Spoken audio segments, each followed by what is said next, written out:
So I sat here through your trial, and I heard all of the witnesses testify. And I can make my own independent assessment as to whether or not I find that their witnesses are credible. And of course, I make a motion, your lawyer made a motion for directed verdict, and had I found that they weren't credible, I could have said, yeah, you're right, all of this, none of this should be here. But I said, no, it's a question of fact for the fact finder. They're gonna make a decision. And then the 12 people went back, and they made a decision that you sexually assaulted all of these children. So now you're a convicted sex offender. So the fact that you stand here and say that, oh, I'm taking responsibility for it, sorry they misinterpreted it. No one misinterpreted it. We all know what you did now, because we heard them testify, and 12 of your peers found you guilty of it. So there should be no more confusion moving forward. Those children all testified truthfully and honestly that you put them in positions of sexually assaulting them, touching their body. They're children and you're the teacher. It's everybody's worst nightmare. You put these parents in a difficult position. You have their children being sexually assaulted. You have the mother just standing here talking about how her daughter didn't want to go to school to not face you, and she sent her, so she sent her to be sexually assaulted by you. And although the prosecution had their 768 witness who came in, she was really credible. She was very credible because she could articulate much better than the younger children. And she remembered exactly what happened at that daughter's sleepover. And although you're not convicted of that, I know your lawyer's got a defense to it. We're not retrying that case. But I am certain that what she said happened. So you knew exactly what you were going to do in that school, and you took advantage of those kids without even being worried that someone else was going to notice it. And you did it in the sneakiest, slimiest way possible. You touched them when they were sitting on your lap. How disgusting is that? How disgusting are you as you stand before this court? It's the sentence of the court as the docket 2024-291-275-FH.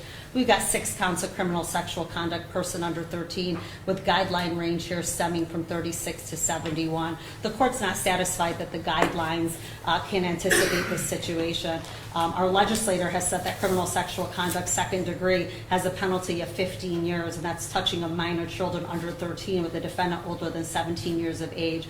I don't know if anybody anticipates that the person that they're anticipating committing such a crime is somebody that is put into our school districts as a teacher who has complete control and authority against these minor children. I've never seen an OV that certainly could account for that. The predatory conduct on OV 10 scored at 15 points doesn't even touch the dishonesty and demented behavior that occurred here. So therefore the court does not find that the offense variable 10 is even properly scored at 15, that there should be higher guideline ranges associated with a school teacher and minor children at elementary school. In addition, the defendant continued to groom these children, and the court does agree that although you knew that there was a prior conduct with a minor child, that you did not disclose that. I promise you, every single one of those teachers who got up and testified and said they thought you were a nice person didn't know that someone had originally made a complaint regarding you, and that you were actually facing a felony criminal sexual conduct charge. And you put yourself in a position to be around these children. That was your choice, nobody else's. You could have taken yourself out of it. And I read the letters from your wife and your daughters, and I feel terrible for your family and what you've done to your family, because they don't see you as the same person that this other side of the room sees you as. All right, you didn't take advantage of them or hurt them, at least as far as I know, but certainly you did what you could when you had the opportunity to. Your conduct was certainly predatory in nature, and that you did breach the public trust. Therefore, it's the sentence of the court as to all 6 counts. It's 10 years to 15 years in the Michigan Department of Corrections.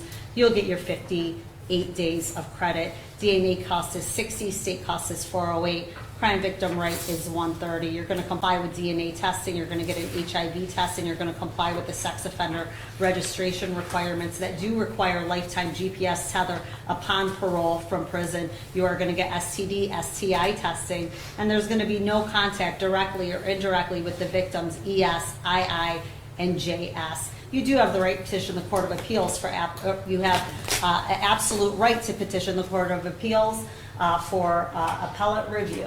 You have 42 days to make a request for counsel. Ms. Giuliani, does your client have his appellate rights? Yes, Your Honor, it's already filled out, so can the record reflect I'm turning it in? Absolutely, the record will reflect that it's being turned in. And Anything Judge- else from anyone? Excuse me, lifetime GPS tether upon parole. I said statute. that. You did? Yeah. I apologize. That's okay. Your Honor, no counts are concurrent to each other. Oh, 1 through 6 run concurrent with one another. Thank you, Your Honor. Anything else? You may approach. No, thank you. All right, we're all set. All rise.